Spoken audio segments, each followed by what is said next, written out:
Welcome back to Model Base Alpha. My name's Andy, and as you've probably guessed from the intro, this episode is all about the Mark 9 Hawk. We've been kind of spoiled over the past few years.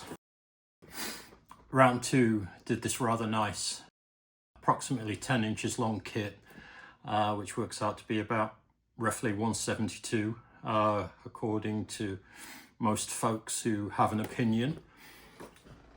And they also did this rather nice 1/48 scale kit, both of which are extremely well detailed and researched.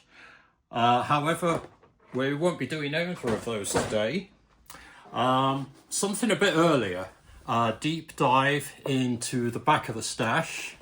Who doesn't love old style resin garage kits? Well, quite a few people sometimes, with their associated problems. Not so much me. Warp are one of my favourite producers of garage kits related to Space 1999. I think they're right up there with Uncle and Small Artworks kits. This was originally available, not sure of an exact date, early 2000s to kind of mid 2000s-ish.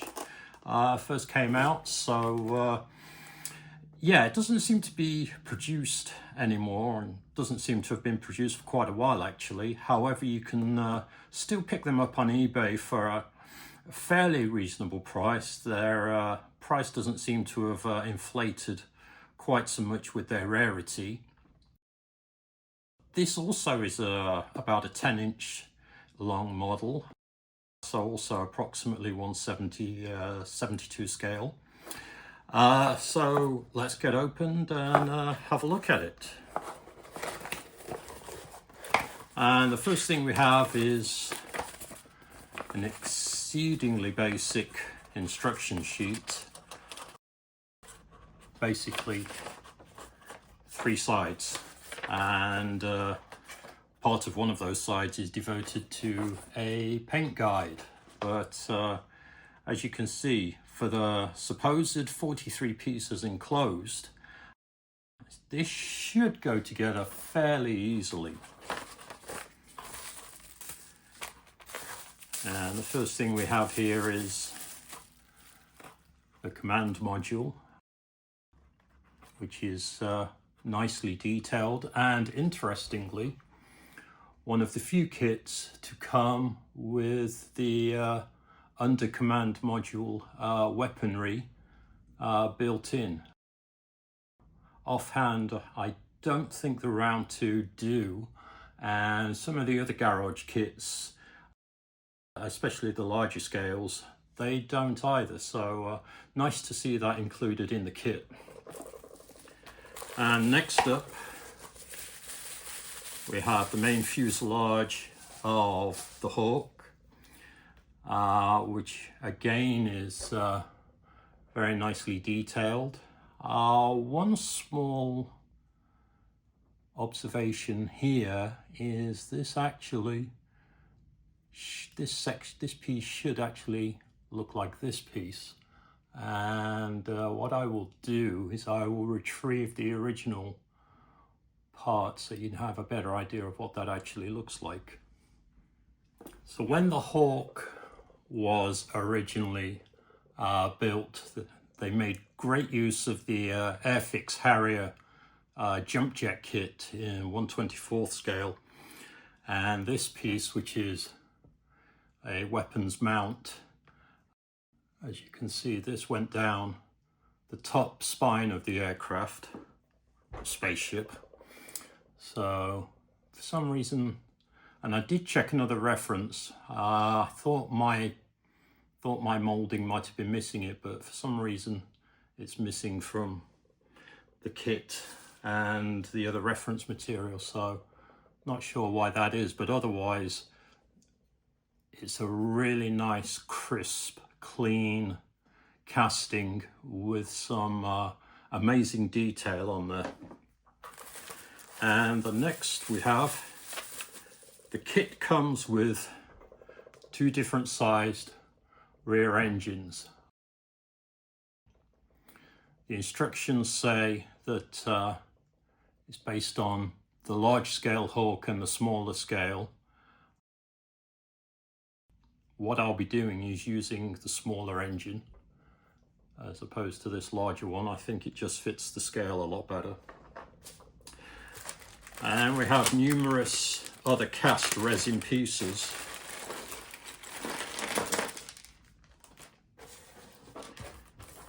We have side boosters. Again, these will require a little bit of cleanup, but they're not too bad. Other details include forward pylon wings,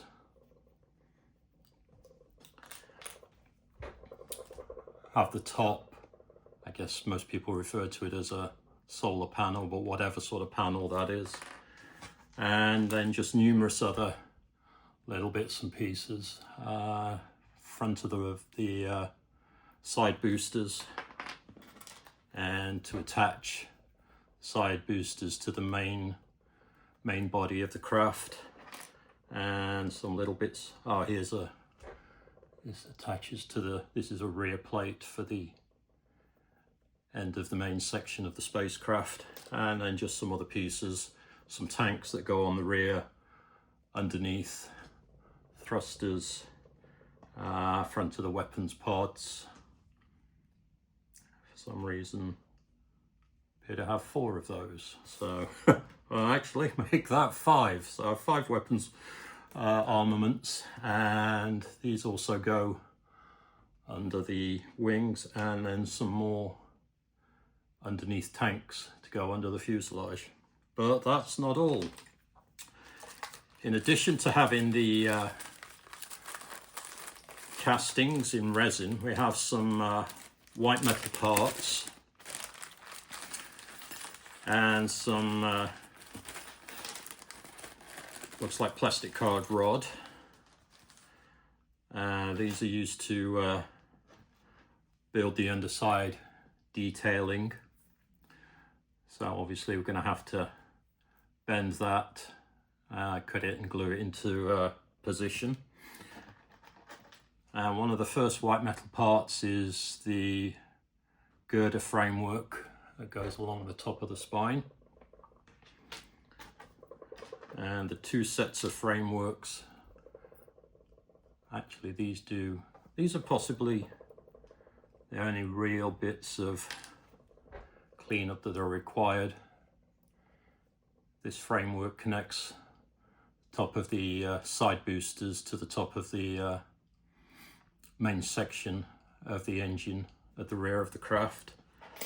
And we also have some white metal 2 more white metal parts for the rocket launchers that go under the wings, and then just numerous detailing around the engine at the rear. And then one of them connects at the top of the command module to the start of the main fuselage section. These are actually from the originally from the FX lunar lander kit. If you're looking for those, and there goes my phone.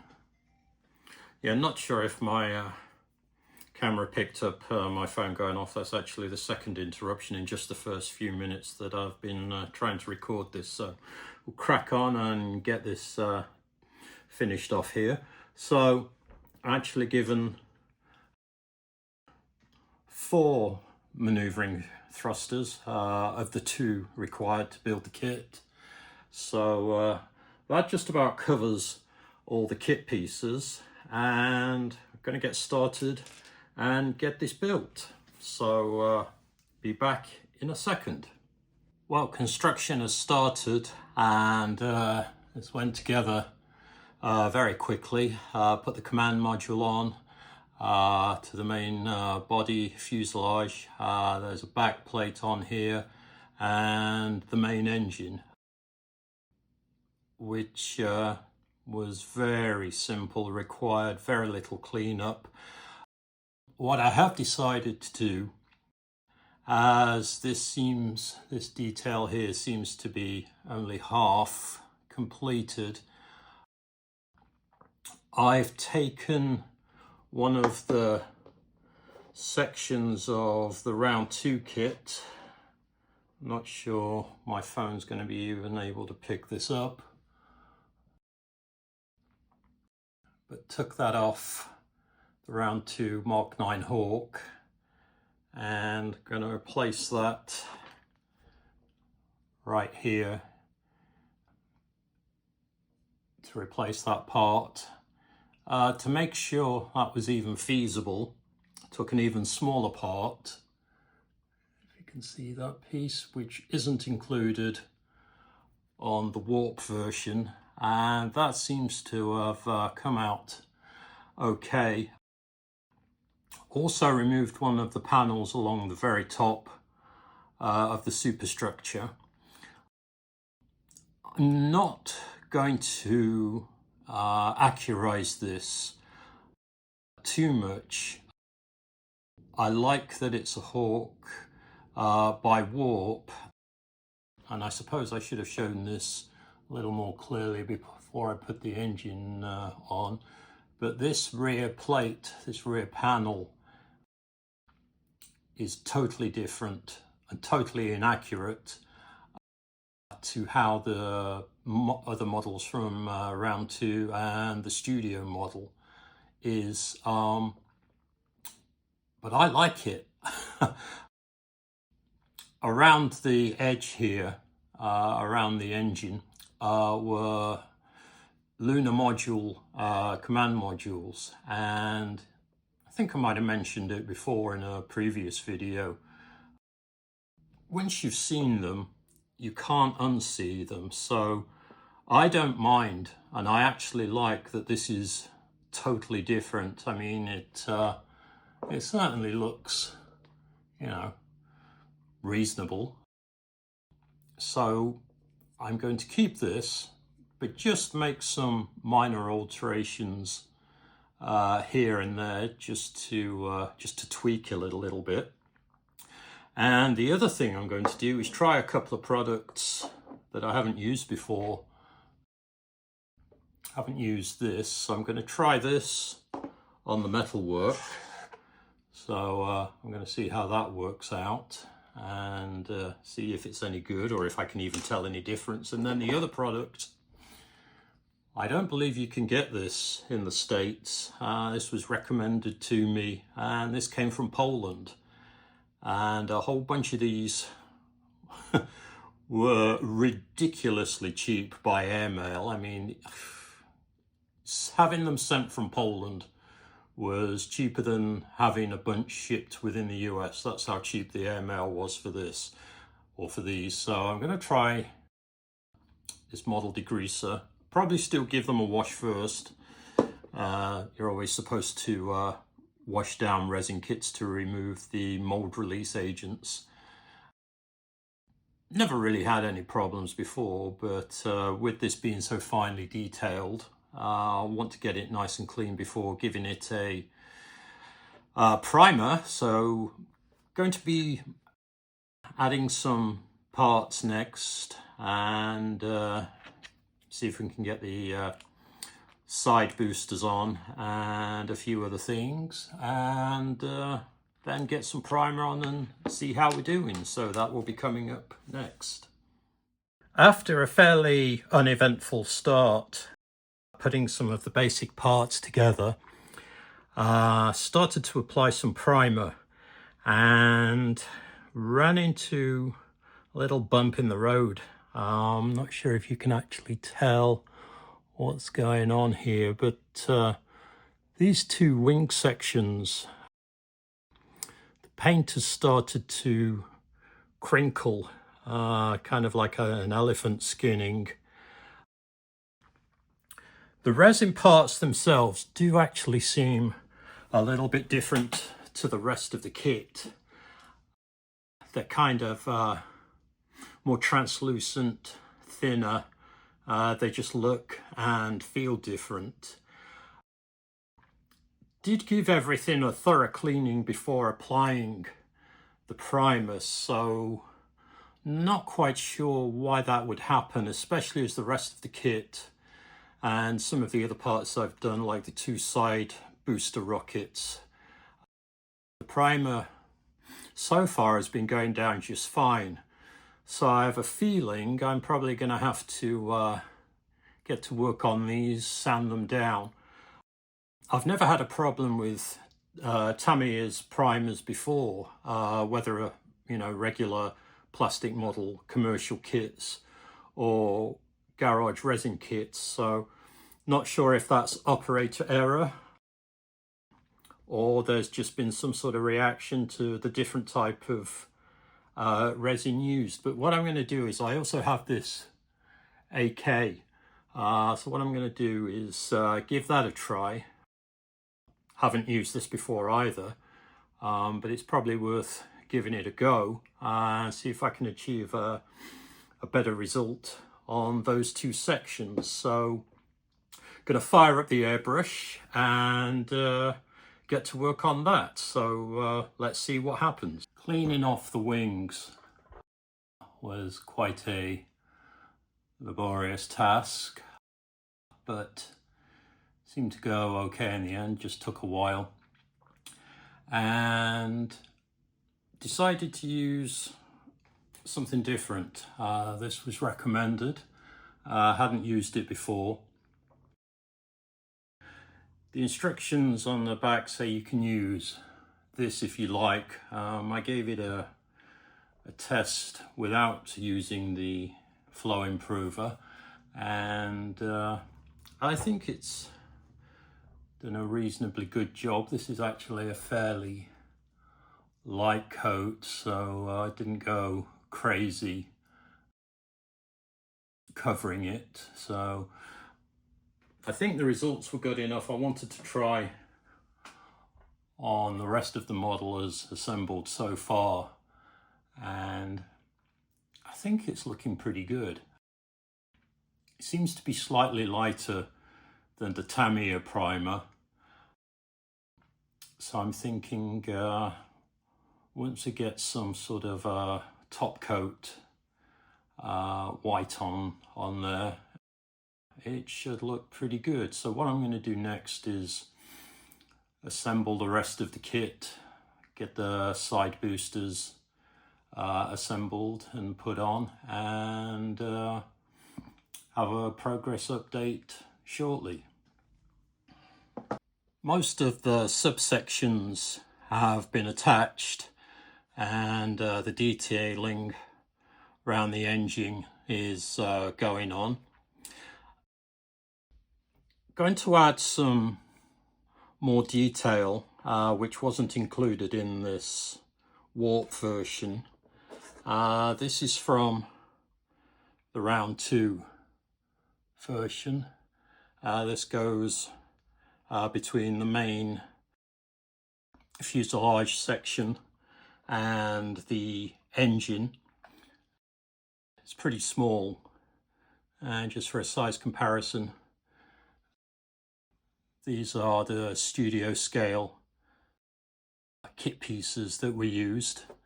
And interestingly, if you're going to do that, it looks like the mold lines weren't cleaned up.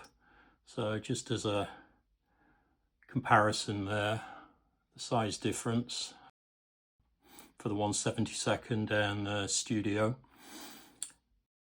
So if I'm holding these studio scale parts in my hand, probably an indication a studio scale version might be underway. Perhaps not next week, probably not next month, but soon. So in the meantime, get on putting these 2 tiny details on.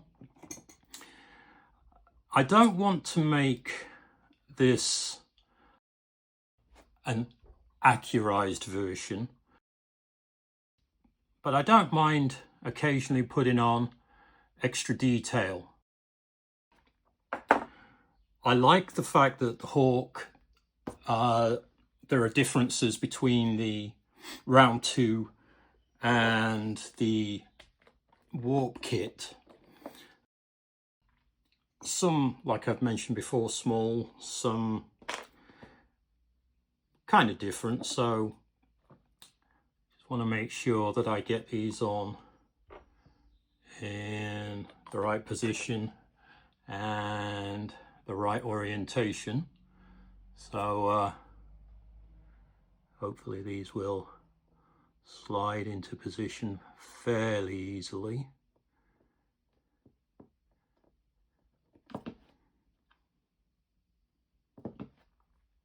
Not 100% perfect, but I think it'll add a little bit of extra detailing, which might be nice.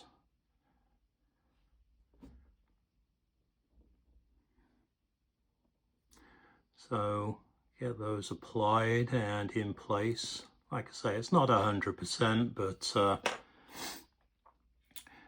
let those set. And side booster engines did have a primer coat of white. What I'm going to, and the weapons armaments pods underneath the pylon wings need to be primed as well. What I'm going to probably do,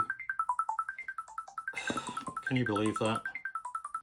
Going to, as I mentioned, give this a unifying coat of primer and then do the final painting and the adding of the final details. This kit doesn't come with decals, but because it's more or less the same size as the round 2, I do have an extra set of decals from their Hawk kit, so I'm going to be using some of those. So that's going to be coming up next. Finished all the decals that I want to do and the paint detailing. Well, for the most part, went with the pre-filming all white version just because, well, why not? Some small detailing to do, positioning of the panels and the framework along the top, reattaching the engines and the side thrusters, maneuvering thrusters, and some of the armaments. So going to do that next, and then have the final reveal and a few final thoughts. So stick around and be right back. Well, that's just about it for the Mark 9 Hawk by Warp. As I mentioned, this was a resin kit, originally produced quite a while ago. I think this has got to be at least 10 years, if not perhaps 15 years older. They occasionally come up on eBay for a fairly reasonable price, considering. Is it worth buying? Yes, I think so. I liked this. This was actually fairly easy to put together if you're a novice like me. So it's if you want to dip your toe in the water with regards to a garage kit, yeah, it's a good start. Obviously not quite as detailed as the more recent round 2, but then again, you know, it was probably never going to be. But as I mentioned at the start, it does have some extra detailing that the round 2 omits, and quite a few other garage kits omit. So I think it builds up quite nicely. So yeah, definitely worth a buy, I think, if you can find one. Once again, I appreciate you watching. If you have any questions or comments, feel free to post them below, and maybe see you at Wonderfest, which is coming up next weekend in Louisville, Kentucky. So thanks again for watching. Cheers.